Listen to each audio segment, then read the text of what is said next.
Hello friend, आप सभी का स्वागत है विद स्टडी पॉइंट चैनल में। आज के इस वीडियो में यूपी वेद एंट्रेंस एग्जाम 2025 के लिए स्टैटिक जीके की क्लास करने वाले हैं। यूपी वेद एंट्रेंस एग्जाम में पेपर फर्स्ट में जीके में 50 प्रश्न पूछे जाते हैं और इन 50 प्रश्नों में आप देखेंगे हिस्ट्री के, जियोग्राफी के, पॉलिटी के, इकोनॉमी के, जनरल साइंस के, कंप्यूटर के, करंट अफेयर्स के लगभग 3 से 4 प्रश्न रहते हैं। और आप लोग देखेंगे सबसे ज़्यादा जो आपके बच रहे हैं प्रश्न जो 20 से 25 पूछे जाते हैं वह स्टैटिक जीके के होते हैं। स्टैटिक जीके में जैसे आपका यहाँ पे महत्वपूर्ण नृत्य हो गया, महत्वपूर्ण राष्ट्रीय उद्यान हो गए, महत्वपूर्ण पुरस्कार हो गया, महत्वपूर्ण दिवस हो गया, महत्वपूर्ण संगठन और उनके मुख्यालय हो गया, महत्वपूर्ण क्रांतियाँ हो गई और महत्वपूर्ण संगठन और उनके संस्थापक हो गए। तो इस तरह से प्रश्न आपके पूछे जाते हैं, स्टैटिक जीके से रिलेटेड होते हैं। लगभग 20 से 25 प्रश्न होते हैं। तो जो भी प्रश्न आपके 2022, 23, 24 में यूपी वेद एंट्रेंस एग्जाम में पूछे गए हैं उन सबको कवर करने वाले हैं। पूरी जो स्टैटिक जीके है उसी को कवर कर लेंगे। तो यहाँ पे जो आपके 20 से 25 प्रश्न पूछे जाते हैं जो 40 से आपके लगभग यहाँ पे 50 नंबर तक के होते हैं वह आपके कवर हो जाएंगे। तो यह वीडियो आपके लिए बहुत ज़्यादा इंपॉर्टेंट है। इस वीडियो को आप लोग शुरू से लेकर अंत तक जरूर देख लीजिएगा। एक दिन बचा हुआ है तो इस क्लास को आप लोग जरूर देख लीजिए। और यह यूपी वेद एंट्रेंस एग्जाम के लिए प्रीवियस ईयर पेपर है। आप भी जानते हैं कि यूपी वेद एंट्रेंस एग्जाम में सबसे ज़्यादा प्रश्न आपका प्रीवियस ईयर क्वेश्चन पेपर से ही रिपीट होगा। प्रीवियस ईयर पेपर से आपको बहुत ज़्यादा बेनिफिट मिलेगा एग्जाम में। और आप लोग जानते हैं कि जैसे आपका जीके वाला पार्ट है, जीके में आपके 50 प्रश्न पूछे जाते हैं। लगभग आप लोग देखेंगे तो 25 से 30 प्रश्न आपको एग्जाम में यहाँ पे प्रीवियस ईयर पेपर से ही देखने को मिल जाएंगे। हिंदी में भी 50 प्रश्न आएंगे। 35 से 40 प्रश्न आपको प्रीवियस ईयर क्वेश्चन पेपर से देखने को मिल जाएंगे। इसके बाद देखिए रीजनिंग है, रीजनिंग में भी 50 प्रश्न आएंगे। 35 से 40 प्रश्न आपका प्रीवियस ईयर पेपर से रहेगा। सिर्फ डिजिट बदला रहेगा, बाकी सेम पैटर्न रहेगा। आर्ट, साइंस, कॉमर्स में भी बहुत सारे प्रश्न रिपीट होंगे। तो ये यूपी वेद एंट्रेंस एग्जाम के लिए प्रीवियस ईयर पेपर है। इसमें 2011 से लेकर 24 तक का पूरे 14 साल का पेपर आंसर की के साथ रहेगा, एक्सप्लेनेशन रहेगा, व्याख्या, सॉल्यूशन सब कुछ रहेगा। और सभी सब्जेक्ट रहेंगे जैसे आपका यहाँ पे जीके है, हिंदी है, रीजनिंग है, कला वर्ग है, विज्ञान वर्ग है, कॉमर्स है। तो वीडियो के नीचे डिस्क्रिप्शन में लिंक है, लिंक को क्लिक कीजिए। नाम, मोबाइल नंबर फिल करना है। सिर्फ 30 रुपये का पेमेंट करना है। जैसे 30 रुपये का पेमेंट करेंगे जो प्रीवियस ईयर पेपर का PDF डाउनलोड हो जाएगा। अगर इसे तैयारी कर लेते हैं तो वेद एंट्रेंस एग्जाम में बहुत ज़्यादा आपको हेल्प मिल जाएगी। और अगर लिंक से परचेज करने में कोई प्रॉब्लम आ रही हो, व्हाट्सअप नंबर दिया गया है, इस व्हाट्सअप नंबर पर लिखना है यूपी वेद entrance previous year paper art या साइंस लेकर के मैसेज कीजिए। जैसे मैसेज करेंगे रिप्लाई किया जाएगा। सिर्फ 30 रुपये पेमेंट करनी है। जैसे पेमेंट कंप्लीट करते हैं आपको प्रीवियस ईयर पेपर का जो PDF है वह सेंड कर दिया जाएगा। तो इस व्हाट्सएप नंबर पर मैसेज आप लोग जरूर कर लीजिए। चलिए क्लास को कंटिन्यू करते हैं, बहुत इंपॉर्टेंट क्लास है। तो देखिए जो यहाँ पे भारत के प्रमुख शास्त्रीय नृत्य हैं, लोक नृत्य हैं और जो त्यौहार हैं, यहाँ से एक प्रश्न फिक्स है। इसको कर लीजिए। 2 नंबर आपका फिक्स है। आप एग्जाम देने के बाद आकर देखेंगे तो 2 नंबर आपका यहीं से आया रहेगा। चलिए यहाँ पर है आपका, यहाँ पे भरतनाट्यम है। भरतनाट्यम यहाँ पर देखेंगे, यह है आपका यहाँ पे तमिलनाडु राज्य का शास्त्रीय नृत्य है। इसको याद रखिए। कथक आपका उत्तर प्रदेश का है। कथकली 2022 में पूछा गया था, इंपॉर्टेंट भी है तो इसको याद रखिएगा, केरल का हो जाएगा। कुचिपुड़ी है, कुचिपुड़ी आपका आंध्र प्रदेश का है। ओडिसी है, उड़ीसा का हो जाएगा। मणिपुरी पुरी है, मणिपुर का हो जाएगा। मोहिनीअट्टम है, केरल का हो जाएगा। तो यहाँ पे जो संबंधित व्यक्ति हैं इसको अपने से याद कर लीजिएगा। जो इंपॉर्टेंट है उसको आपको यहाँ पे कराया जा रहा है उसको जरूर कर लीजिए। चलिए यहाँ पे है भारत के प्रमुख लोक नृत्य हैं। तो यहाँ पे देखिए जो लोक नृत्य में है इसमें देखेंगे बिहू इंपॉर्टेंट है। बिहू आपका असम में है। यह आपके बीएड में पूछा गया है, इसको आपको याद रखना है। इसके बाद देखिए जो इंपॉर्टेंट है वह देखिए आपको यहाँ पे बताया जा रहा है। रासलीला, नौटंकी और जो कजरी है इसको आप लोग याद रख लीजिएगा। यह आपके उत्तर प्रदेश के हैं। इसके बाद देखिए आपको याद रखना है भांगड़ा और गिद्धा। यह देखेंगे दोनों आपके यहाँ पे पंजाब या हरियाणा राज्य, जो भी आपको ऑप्शन में मिलेगा उसी को ट्रेक कर दीजिएगा, सही रहेगा।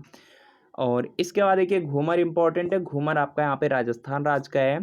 गरबा, डांडिया ये दोनों इंपॉर्टेंट है। गरबा और जो डांडिया यहाँ पे लोक नृत्य हैं गुजरात राज्य के हैं, याद रखिएगा, एग्जाम में पूछा जा सकता है। लावड़ी और जो तमाशा है दोनों आपके यहाँ पे महाराष्ट्र राज्य के हैं, इसको याद रख लीजिएगा। मोहिनीअट्टम आपको पहले से ही बताया कि केरल का है, उसको भी भूलिएगा मत। यक्षगान है, यक्षगान आपका कर्नाटक का, यह इंपॉर्टेंट है, इसको भी याद रख लीजिएगा। इसके बाद देखेंगे यहाँ पे नेक्स्ट आपका आ जाता है छऊ, भी याद रख लीजिए, छऊ बिहार का है। इसके बाद देखिए सीधा आपका यहाँ पे प्रमुख राष्ट्रीय उद्यान और अभ्यारण्य आ जाते हैं। इसमें जिम कॉर्बेट राष्ट्रीय उद्यान है, इंपॉर्टेंट है, उत्तराखंड में है। कान्हा किसली राष्ट्रीय उद्यान है, मध्य प्रदेश में है। मानस वन्यजीव अभ्यारण्य असम में है। पेरियार वन्यजीव अभ्यारण्य केरल में है। रणथंभौर राष्ट्रीय उद्यान है राजस्थान राज्य में। दुधवा राष्ट्रीय उद्यान है उत्तर प्रदेश में। इसके बाद देखेंगे नेक्स्ट इंपॉर्टेंट है काजीरंगा राष्ट्रीय उद्यान। काजीरंगा जो राष्ट्रीय उद्यान है असम में है। केवलादेव घाना पक्षी विहार है राजस्थान में। गिर राष्ट्रीय उद्यान है गुजरात में है। बांदीपुर राष्ट्रीय उद्यान इंपॉर्टेंट है कर्नाटक में है। इसके बाद जो भी है सबको छोड़ दीजिएगा। मधुमलाई अभ्यारण्य याद रख लीजिएगा, मधुमलाई अभ्यारण्य तमिलनाडु राज्य का है। सुंदरवन राष्ट्रीय उद्यान बहुत ज़्यादा इंपॉर्टेंट है, इसको भी याद रख लीजिए, पश्चिम बंगाल का है।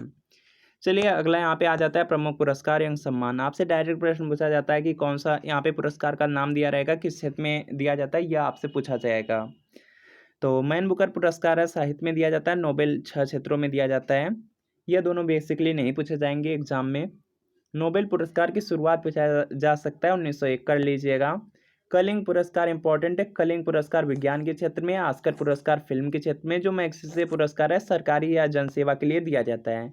ग्रेमी पुरस्कार बीएड में पूछा गया था संगीत के क्षेत्र में। मिस वर्ल्ड और मिस यूनिवर्स आपके एग्जाम में नहीं पूछा जाएगा, सर्वश्रेष्ठ सुंदरियों को दिया जाता है, इतना याद रख लेंगे। भारत रत्न 1954 से स्टार्ट हुआ है, असाधारण उपलब्धि के लिए दिया जाता है, यह भी आपसे नहीं पूछा जाएगा, सन पूछा जा सकता है।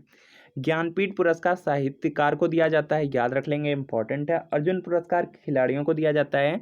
जो द्रोणाचार्य पुरस्कार है वह खेल प्रशिक्षकों को दिया जाता है। दादा साहब फाल्के पुरस्कार इंपॉर्टेंट है, सिनेमा के क्षेत्र में दिया जाता है। भटनागर इंपॉर्टेंट है, विज्ञान के क्षेत्र में दिया जाता है। पुलित्जर पुरस्कार बीएड में पूछा गया था एक बार, पत्रकारिता के क्षेत्र में दिया जाता है। चलिए आगे आपका जाता है दो देशों के बीच सीमा रेखाएं हैं। मैकमोहन एक बार बीएड में पूछा गया था, भारत एवं चीन के बीच रेखा है। रेड क्लिफ भारत एवं पाकिस्तान के बीच है, इसको याद रख लीजिए। बाकी यहाँ पे डूरंड जो रेखा है यह आपकी पाकिस्तान और अफगानिस्तान के बीच में है, इसको याद रखिएगा। इसके बाद आगे के आपके नहीं पूछे जा सकते, बाकी एक बार आप लोग चाहें तो इसको देख सकते हैं। चलिए यहाँ पे नेक्स्ट आपका आ जाता है परियोजना से रिलेटेड। भाखड़ा नागल जो परियोजना है आपसे जब भी पूछा जाएगा, नदी पूछा जाएगा, यह सतलज नदी पर है। इंदिरा गांधी नहर परियोजना है, सतलज ब्यास नदी पर है। हीराकुंड बांध परियोजना है, इंपॉर्टेंट, महानदी। और इसके बाद नागार्जुन सागर परियोजना है, कृष्णा नदी पर। इसके बाद यह दोनों इंपॉर्टेंट नहीं है। इसके बाद जो इडुक्की यहाँ पे परियोजना है पेरियार नदी पर इंपॉर्टेंट है। टिहरी बांध परियोजना भागीरथी नदी पर है। इसके बाद देखेंगे यहाँ पे मेटूर बांध परियोजना, याद रख लीजिएगा, कावेरी नदी पर। बाकी यहाँ पे जो सरदार सरोवर परियोजना है नर्मदा नदी पे। अलमाटी जो बांध है कृष्णा नदी पर, याद रखिएगा।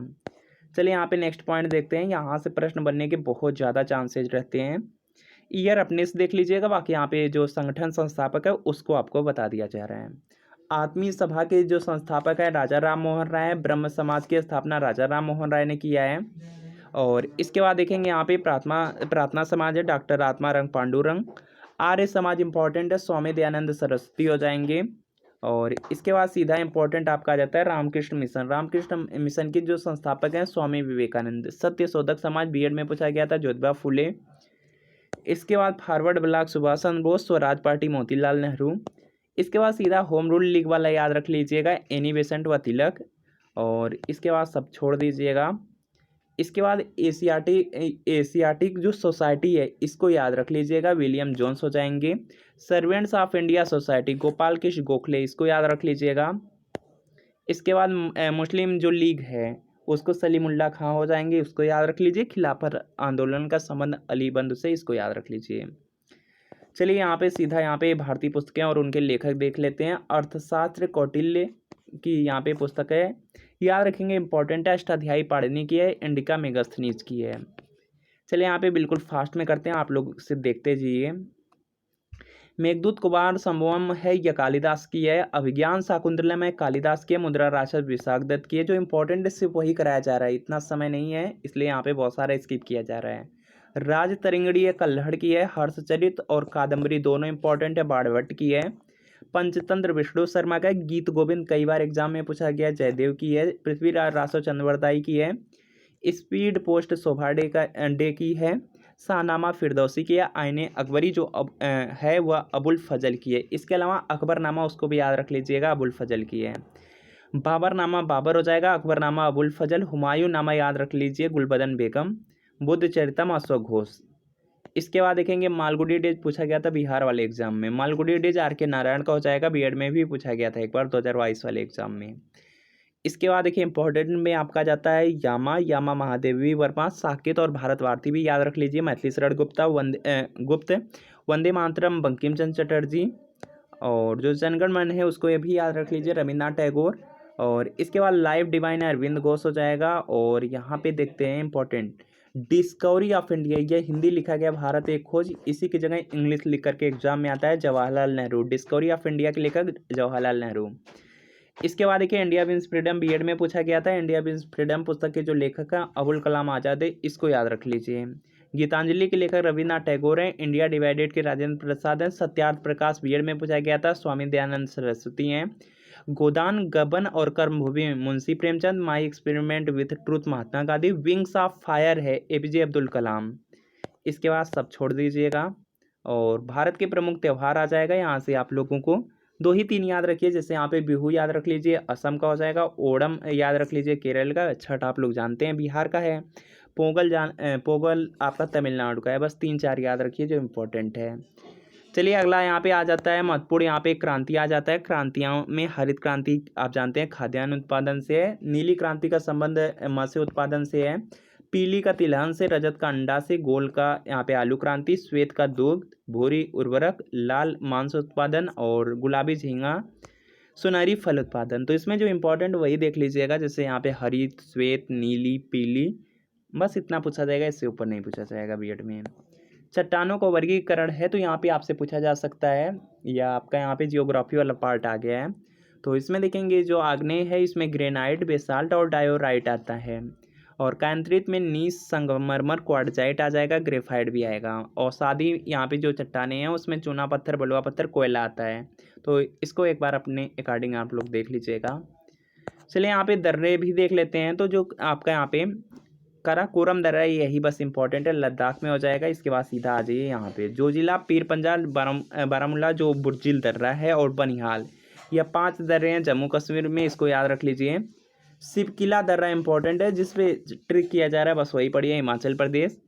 बड़ा लाचा दर्रा है, यह भी पूछा जा सकता है। रोहतांग भी पूछा जा सकता है, हिमाचल के हो जाएंगे। माना, नीति और जो लिपुलेख, 3 दर्रे हैं, तीनों उत्तराखंड में है, याद रख लीजिएगा। माना अलग है, नीति अलग है, लिपुलेख अलग है। नाथुला और जो जेलेपला दर्रा है सिक्किम में, इसको याद रख लीजिए। इसके बाद या अरुणाचल प्रदेश वाले अपने से देख लीजिए यहाँ पे।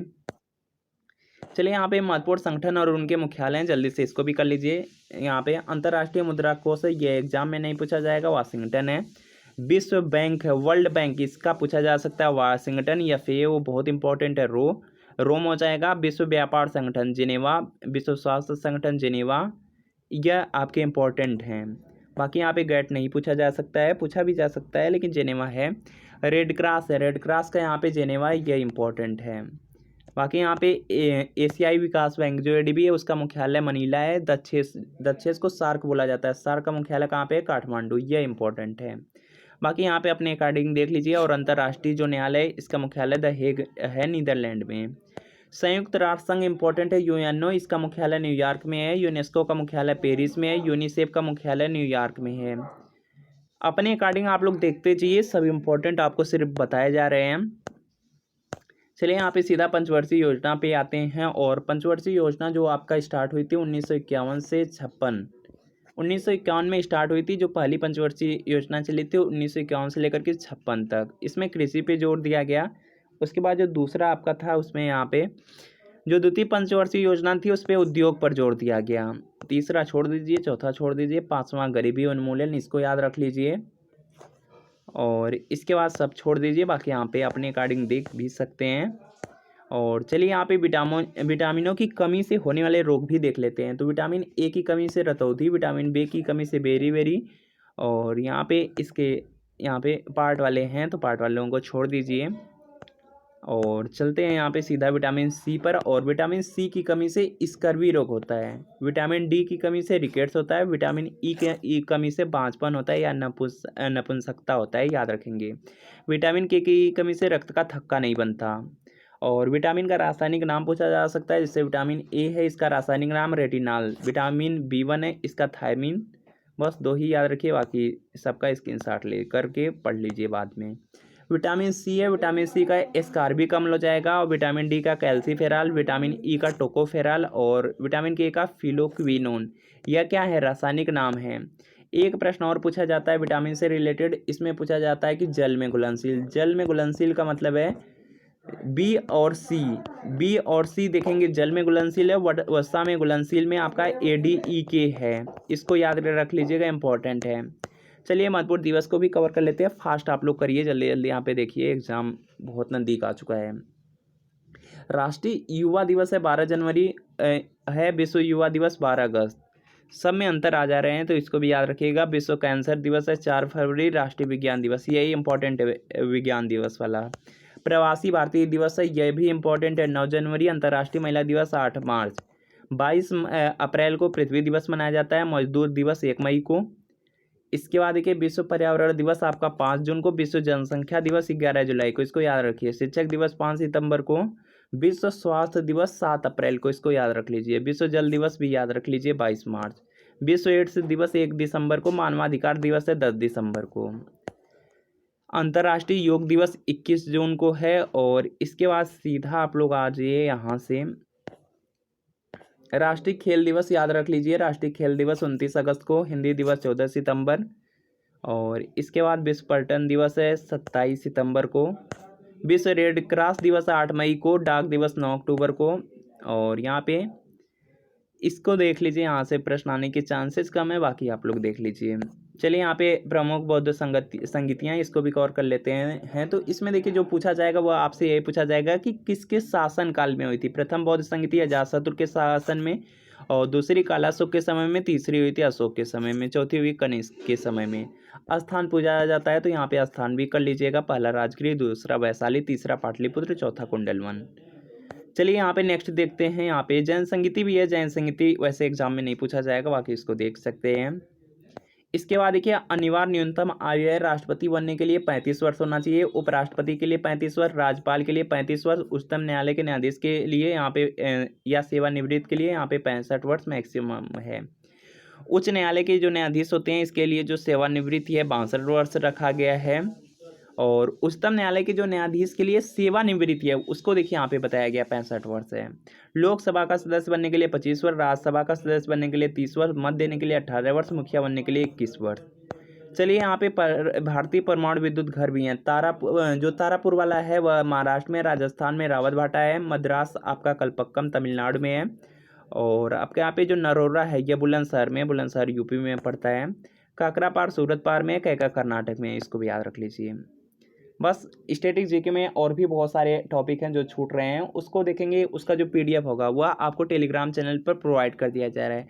जो आपको यहाँ पे टोटल कराया गया है उसका भी PDF आपको यहाँ पे टेलीग्राम पे बिल्कुल फ्री में प्रोवाइड किया जा रहा है। आपको करना क्या है, यहाँ पे अभिजीत स्टडी पॉइंट का टेलीग्राम चैनल है, लिंक भी डिस्क्रिप्शन में मिल जाएगी, या डायरेक्ट आप लोग सर्च कर लीजिए Abhijeet study point Telegram channel. उस टेलीग्राम चैनल पर जाएंगे तो ये जो आपको क्लास कराई गई इसका पूरा PDF मिल जाएगा। तो उसका सिर्फ एक बार आप लोग रिवीजन करके एग्जाम में से ले जाइएगा। बाकी यहाँ पे और भी कुछ PDF रहेंगे वो अभी सेंड कर दिए जा रहे हैं, वहीं से डाउनलोड कर लीजिए। एक बार आप लोग देख करके एग्जाम में चले जाइएगा, बहुत सारे प्रश्न आपको एग्जाम में मिल जाएंगे। बाकी अगर यूपी वेट एंट्रेंस एग्जाम की तैयारी कर रहे हैं तो बहुत सारे प्रश्न हैं जो डायरेक्ट आपके प्रीवियस ईयर पेपर से रिपीट होने वाले हैं। तो ये यूपी वेट एंट्रेंस एग्जाम का प्रीवियस ईयर पेपर है। इसमें 2011 से लेकर 24 तक का पूरे 14 साल का पेपर है। आंसर की के साथ एक्सप्लेनेशन व्याख्या के साथ मिलने वाला है। सभी सब्जेक्ट मिलेंगे, जीके, हिंदी, रीजनिंग, कला वर्ग, विज्ञान वर्ग, कॉमर्स वर्ग। तो वीडियो के नीचे डिस्क्रिप्शन में लिंक है, लिंक को क्लिक कीजिए, नाम मोबाइल नंबर फिल करना है और आपको सिर्फ 30 रुपये का पेमेंट करना है। जैसे 30 रुपये का पेमेंट करेंगे जो प्रीवियस ईयर पेपर की PDF डाउनलोड हो जाएगी। अगर इससे तैयारी कर लेते हैं तो वेट एंट्रेंस एग्जाम में बहुत ज़्यादा हेल्प मिल जाएगी। और अगर लिंक से परचेज करने में कोई प्रॉब्लम आ रही है, व्हाट्सअप नंबर दिया गया है, इस व्हाट्सअप नंबर पर लिखना है यूपी वेट एंट्रेंस प्रीवियस ईयर पेपर 8 या साइन लेकर के मैसेज करना है। जैसे मैसेज करेंगे रिप्लाई किया जाएगा, सिर्फ 30 रुपये की पेमेंट करनी है। जैसे ही 30 रुपये पेमेंट करते हैं तुरंत प्रीवियस ईयर पेपर आपको सेंड किया जाएगा। तो इस व्हाट्सएप नंबर पर मैसेज जरूर कर लीजिए और टेलीग्राम चैनल बताया गया उसको ज्वाइन जरूर करिए, तुरंत ज्वाइन कर लीजिए। वहाँ से PDF है, एक बार पढ़ के एग्जाम में जरूर जाइए, बहुत सारे प्रश्न डायरेक्ट रिपीट हो जाएंगे। तो मिलते हैं फ्रेंड आपसे नेक्स्ट वीडियो में।